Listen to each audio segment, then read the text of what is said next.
This channel does not promote any violent, harmful, or illegal activities. All content provided by this channel is meant for an educational purpose only.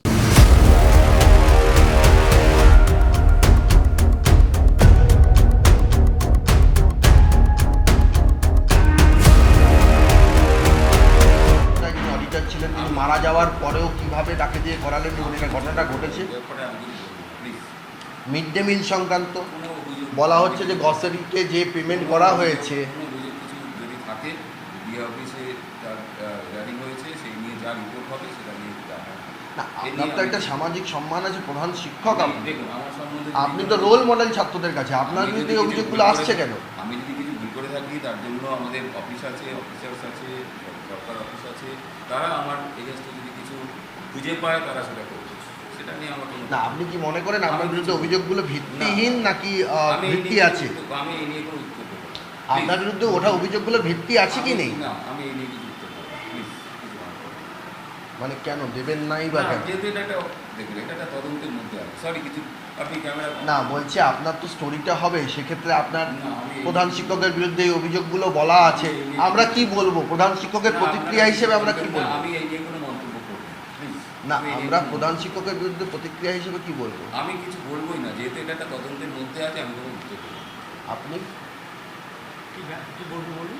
মানে আপনার পরিচয়টা আগে জানতে চাই। আমি president স্কুলে। ওনার বিরুদ্ধে বিকাশ ভবনে অভিযোগ হয়েছে হ্যাঁ।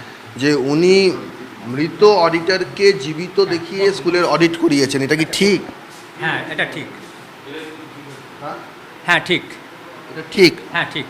উনি কোনো প্রতিক্রিয়া দিতে চাইছেন না কেন? সেটা তো ওনার ব্যাপার, আমি কি বলবো। আপনি ম্যানেজিং কমিটির অন্যান্য মেম্বার রয়েছে, তাদেরও আপনি জিজ্ঞাসা করতে পারেন। আনন্দনগর হাই স্কুল এবং সেই হাই স্কুলে প্রধান শিক্ষকের বিরুদ্ধে গুরুতর অভিযোগ। প্রধান শিক্ষক TV9-এর ক্যামেরার সামনে কোনো প্রতিক্রিয়া দিতে চাননি।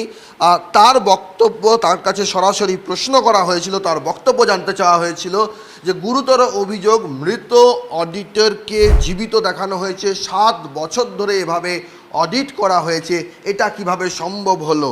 মিড ডে মিল সংক্রান্ত গুরুতর অভিযোগ যে সেখানে মুদিখানার দোকানদারকে যে চেক দেওয়া হয়েছে, যে চেক অ্যামাউন্ট ইস্যু করা হয়েছে, সেই পরিমাণ সামগ্রী স্কুলে এসে পৌঁছয়নি। অভিযোগ রয়েছে উন্নয়নের টাকা 9/6-এর, পরিকাঠামো সংক্রান্ত টাকা 9/6-এর অভিযোগ রয়েছে। আর এই সব অভিযোগের প্রেক্ষিতে বিকাশ ভবনের নজরে আনা হয়েছে বিষয়টি। শুধু তাই নয়, 5ই জুন একটি হিয়ারিংও হয়েছে, কিন্তু পুরো বিষয়টি থমকে রয়েছে। প্রধান শিক্ষক কোনো কথা বলতে চাইছেন না, তার স্পষ্ট বক্তব্য, তিনি এই বিষয়ে সংবাদ মাধ্যমে কিছু বলতে চাইছেন না। কিন্তু যিনি রোল মডেল হওয়ার প্রয়োজন ছাত্রছাত্রীদের কাছে, সেই প্রধান শিক্ষকের ভূমিকা নিয়ে প্রশ্ন উঠছে এই আনন্দনগর হাই স্কুলে। প্রধান শিক্ষকের ওনার সততা সম্বন্ধে, ওনার ইন্টিগ্রিটি সম্বন্ধে যথেষ্ট ডাউটফুল। 2024-এর শেষের দিকে এটা জানতে পারি ইনভেস্টিগেশন করে, যে উনি যাকে দিয়ে অডিট করিয়েছেন তিনি মৃত ব্যক্তি, তিনি অনেক দিন আগেই গত হয়েছেন। অডিটর দেখা যাচ্ছে, অর্থাৎ আপনার ICAI থেকে বলা হয়েছে যে ওনার হচ্ছে সার্টিফিকেট অফ প্র্যাকটিস এবং মেম্বারশিপ ক্লোজড হয়েছে, ডিমাইজড হয়েছে উইথ মানে due to death with effect from 3/2/2017। অডিটগুলো হয়েছে আপনার 22 সালে, 19 সালে, এরকম সময়, অর্থাৎ ডিসেম্বরে 19 বা এরকম হয়েছে। পুরো ব্যাপারটা তো অডিট, আবার এখন নতুন স্পেশাল অডিটর অ্যাপয়েন্টমেন্ট হয়েছে, তিনি এটা দেখলে পরে পুরো অডিট হলে তবে বোঝা যাবে যে কত টাকা নয়চা হয়েছে। প্রধান শিক্ষকের কাছে প্রশ্নগুলো ছিল খুব সহজ। একজন মৃত অডিটর কিভাবে 7 বছর ধরে একটা স্কুলের অডিট করতে পারেন? মিড ডে মিলের গ্রসারি যে সামগ্রী কেনা, সেই সামগ্রী কেনা নিয়ে কেন অভিযোগ, কেন তার বিরুদ্ধে ঝুড়ি ঝুড়ি অভিযোগ, তার বিরুদ্ধে স্কুলের উন্নয়নের টাকা 9/6-এর অভিযোগ? প্রধান শিক্ষক মুখ খুলতে চাননি। তার যারা শিক্ষকেরা রয়েছেন তাদের সঙ্গে কথা বলবো যে প্রধান শিক্ষকের ভূমিকা নিয়ে তারা কী ভাবছেন। প্রধান শিক্ষকের ভূমিকা নিয়ে কি বলবেন?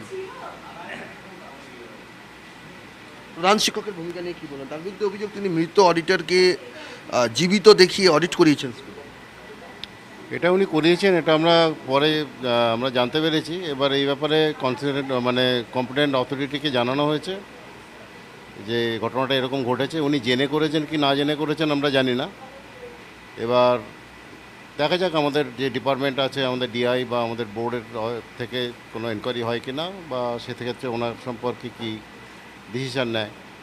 অভিযোগ উঠেছে, অভিযোগ এখনও প্রমাণিত নয়। কিন্তু যে আমরা কাগজে নথি দেখি যে গভর্নমেন্ট থেকে যে অডিটর যিনি দিয়েছেন তিনিও বলছেন যে এটা প্রতারণার সামিল এবং এফআইআর করা প্রয়োজন। হ্যাঁ, এফআইআর করা হয়েছে তো, ম্যানেজিং কমিটির তরফ থেকে আমাদের প্রেসিডেন্ট এফআইআর করেছেন। এবার সেটার এনকোয়ারি কি হচ্ছে না হচ্ছে আমরা এখনও পর্যন্ত কিছু জানি না। একজন প্রধান শিক্ষকের বিরুদ্ধে শুধুমাত্র মৃত অডিটর নয়, স্কুলের উন্নয়নের টাকা নয়ছের অভিযোগ উঠছে, স্কুল পরিচালনার ক্ষেত্রে যে ভূমিকা হওয়া উচিত সেক্ষেত্রে গাফিলতির অভিযোগ উঠছে। এর আগে উনি জয়েন করার সময় থেকেই আমি ব্যক্তিগতভাবে আমরা অন্যান্য সিনিয়র টিচাররা ওনাকে কিছু কিছু কাজে আমরা জানতে চেয়েছিলাম উনি সেই কাজগুলো কেন করছেন। বিশেষ করে আমাদের স্কুলের তখন বালাওয়ার্কের 2022 সাল বালাওয়ার্কের কাজ হচ্ছিল আমাদের স্কুলের বাউন্ডারি ওয়াল, আমাদের সামনে যে গেট, সেগুলো অল্প বিস্তর একটু রিপেয়ারের দরকার ছিল, কিন্তু সেগুলো পুরো ভেঙে ডেমোলিশ করে দিয়ে নতুন করে করা হয়েছিল। আমরা 10-12 জন টিচার গিয়ে আমরা জানতে চেয়েছিলাম যে এই কাজগুলো এইভাবে খরচ করে করা হচ্ছে কেন, আমাদের স্কুলের আরও অনেক ডেভেলপমেন্টের কাজ বাকি আছে।